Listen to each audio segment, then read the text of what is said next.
Mr. Gintz, how are you? I'm all right, ma'am. You've had an opportunity to consult with your attorney in law, is that correct? That's correct. At this time, have you made a decision? Yes, ma'am. And what's that decision? All. Let's roll. Raise your right hand. Do you solemnly swear and affirm that the testimony you're about to give in this matter is the truth, the whole truth, nothing but the truth, so help you God? Yes. Sir, do you understand that by taking that stand, that it will subject you to the penalties of up to life if they reinstate this charge against you? I understand. And you understand that, and despite the fact you want to take the stand, is that correct? That's correct. Can I?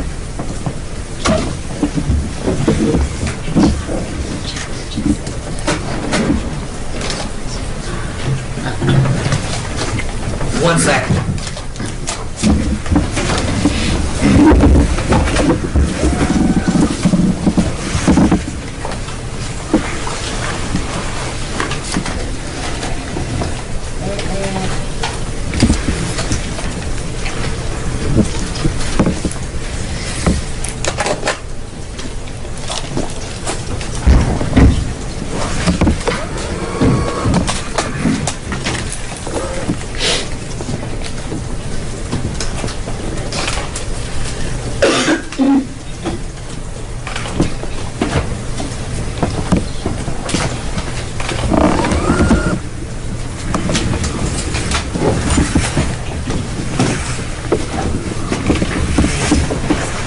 No.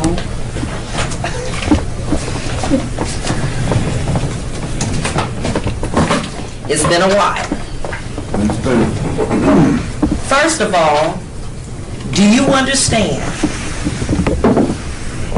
by taking the stand that you will be subjecting yourself to being charged with conspiracy to commit homicide, murder first degree, premeditated, which if convicted, you would be sentenced to life without parole. Do you understand that? I understand that.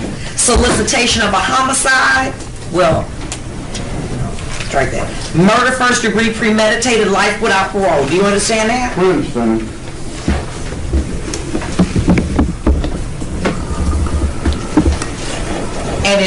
And would those only be the charges, ma'am? Those on that charge, Your Honor, but he also would face a potential additional charge of perjury. Definitely a perjury, and that the court, which you would receive up to life, or life without parole, because of the underlying charge. Do you understand that? I understand that. Anyone who promised you, made you, forced you to say, take that stand, Joe Gintz. Yep. You doing it of your own free will? Yep. I've appointed Mr. Holler to you, and you've discussed this matter with Mr. Holler at length. Is that correct? Yep. And you understand that by taking that stand, you will then subject yourself to those potential charges. Is that correct? That's correct. And that's your decision. That's my decision. At this time, the court is going to make the following finding. The defendant is fully aware of the potential that he will be facing if he is to take the stand. At this time, the court will make the finding that the defendant's desire to take the stand is knowingly, voluntary, understandingly, intelligently made, and I am going to so allow that to be done. At this time, I'd like to see the attorneys on Bashara and the people in chambers at this time. And Mr. Holler. There's one additional thing I think we should put on the record before we go back. When the affidavit first came out, Mr. Holler was appointed to represent Mr. Gintz, and he talked to Mr. Gintz, and he came back and spoke with us. Mr. Holler indicated that the defendant, Mr. Gintz, would withdraw his affidavit. Well, actually, Judge, I'm not, should settlement negotiations, if any, or something that can be characterized as such, should they be brought out in an open court on a decision as to whether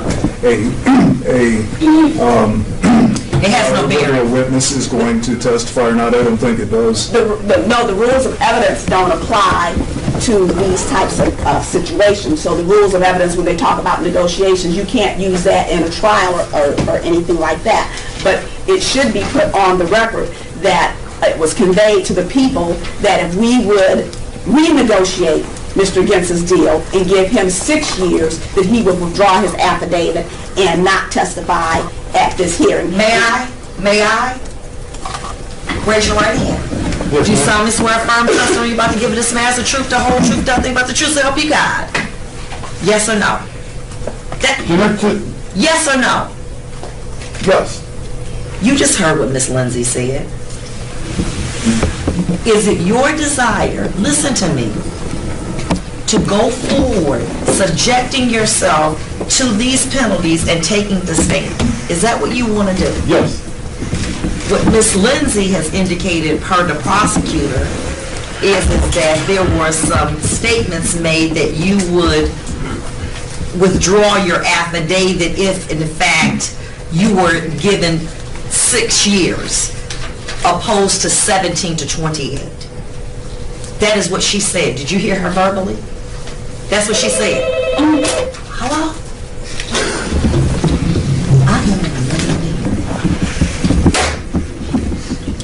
Did you hear what I said? Yes. Can you? Let me explain this. It's my understanding that Miss Lindsay, APA, indicated that there was conversation between your lawyer, Mr. Holler, and herself. Yeah, I understand that. Listen to me, please. Yes, ma'am. That if you were to take away your affidavit, you would only get 6 years in prison. I understand. Do you understand now that by what you have just done, that is no longer an option? Well, first of all, Judge, that was never an option. That was his proposal. Oh, that was your proposal? That was his proposal to us. That was never an No, option. wait a minute. His being, there's 2 men up here. Okay, it was Mr. Gentz's proposal that Mr. Holler asked us to give him 6 years in exchange for him withdrawing the affidavit. Okay, oh, so you just want to put that on record? Yeah, we never offered that. Okay, that's fine. That's what he was doing in hopes of renegotiating his plea. We flat out told him no. Madam, at this time, Mr. Gantz has indicated that he understands the potential of liability that he is facing. I would believe that with the additional count of perjury, that it is up to the people, that if he takes the stand, you have the option to withdraw your plea. I understand. And I would like to have a conference with the lawyers in the back at this Okay. time. Okay. Take him back.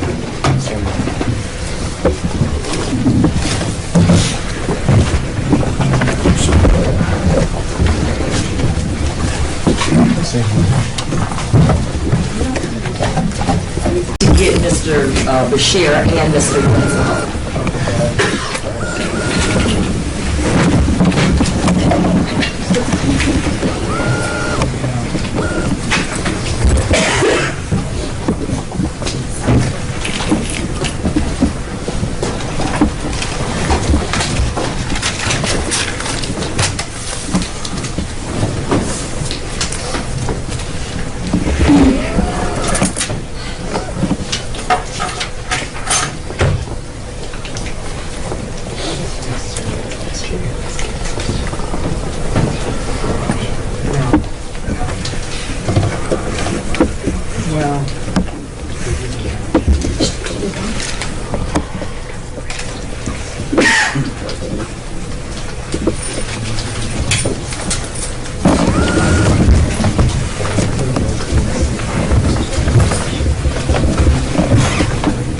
Back on the record.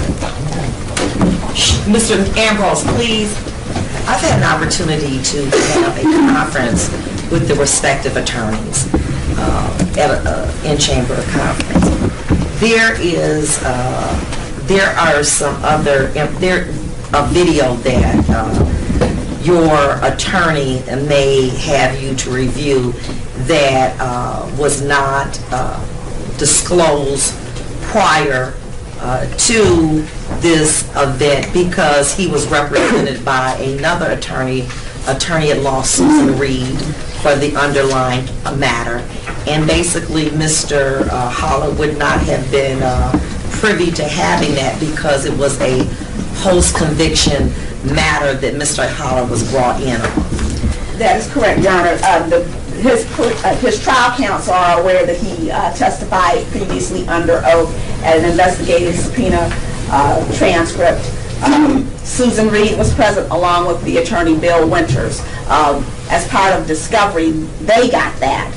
Defense counsel got that for Mr. Bashara, but Mr. Holler, because he was post-conviction, didn't get it.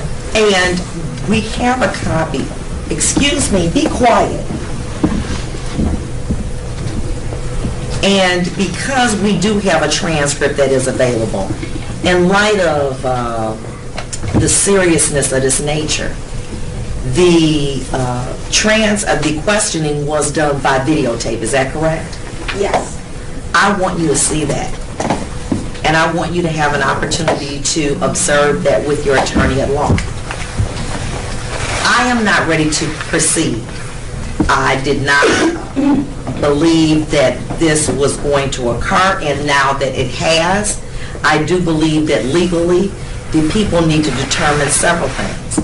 If you choose to go forward, whether or not they are going to withdraw their plea, which they have to discuss with the prosecutor, Madam Kim Worthy, as well as if they choose not to, or they may also amend those charges that the court just read that you could be subjected to with perjury if you decide to go forward. This is a big step, and I want you to be fully advised. You have a very good lawyer who has been with you every step of the way post-conviction, and I am satisfied with his representation and his capability. But I just do not believe that looking at the totality of the circumstances at this point, that this is a monumental decision. You're looking at 17 to 28, if convicted, natural life without the possibility of parole. And I want you to be, Mr. Muscat, I'm on a record. Oh, was that loud? I'm sorry, Judge. I'm sorry. Okay. All right, very good. So what we'll do is, on the 21st, I believe that we'll have an answer to all of my questions. Is that correct, madam? Yes, you will, Your Honor. I believe so, Your Honor. It's my understanding, if I'm not mistaken, that the Wayne County prosecutor will either furnish me with a complete Forthwith. transcript or a laptop. And or both. Forthwith. All right. Forthwith. Sorry, I did not hear what you just said. Excuse me. Because I was not talking to you. I was not talking to you. Excuse me. Okay? Yes, ma'am.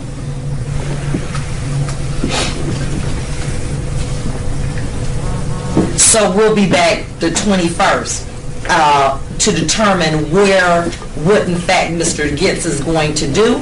And then if so, we will be prepared to take him as a witness in this motion for new trial for you to determine if, in fact, this court, based upon his testimony, will grant you a new trial. Court is in recess April 20th. One issue, I'm sorry, Your Honor.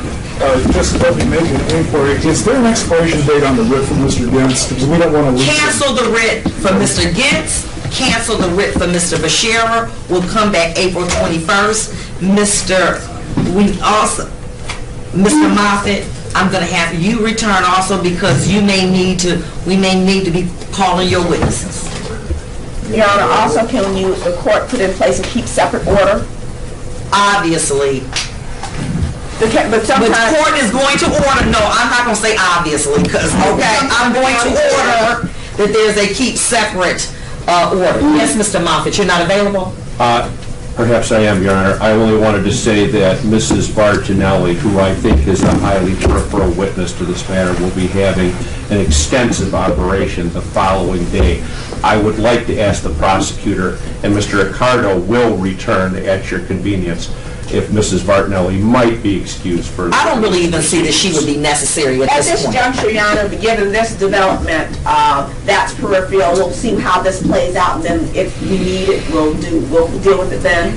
And what I need for Madame, as well as the attorneys to do, we need to dedicate at least 3 to 4 days to a hearing after the 21st, so that the court can make a determination. I understand that, Madam Prosecutor, you may be in another county, so we need to be coordinating. I'm not saying that what I'm going to do, but I know that the testimony is going to be pretty extensive.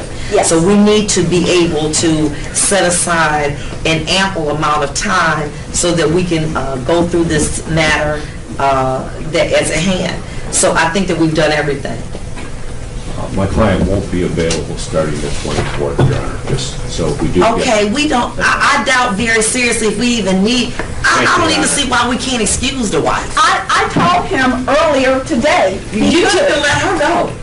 And What is not she gonna come- add And to not it? come back. No, I don't believe that there's anything what do you want to say, Mr. Bashara? Nothing, Your Honor. Finish what you're doing, please. Oh, I bet you do. Court's in recess to April 21st, 9:30 a.m. That concludes this matter. Thank you. All right, thank you, Your Honor. Mr., can we get that information to Mr. Holler forthwith? Yes. Okay. Court's in recess.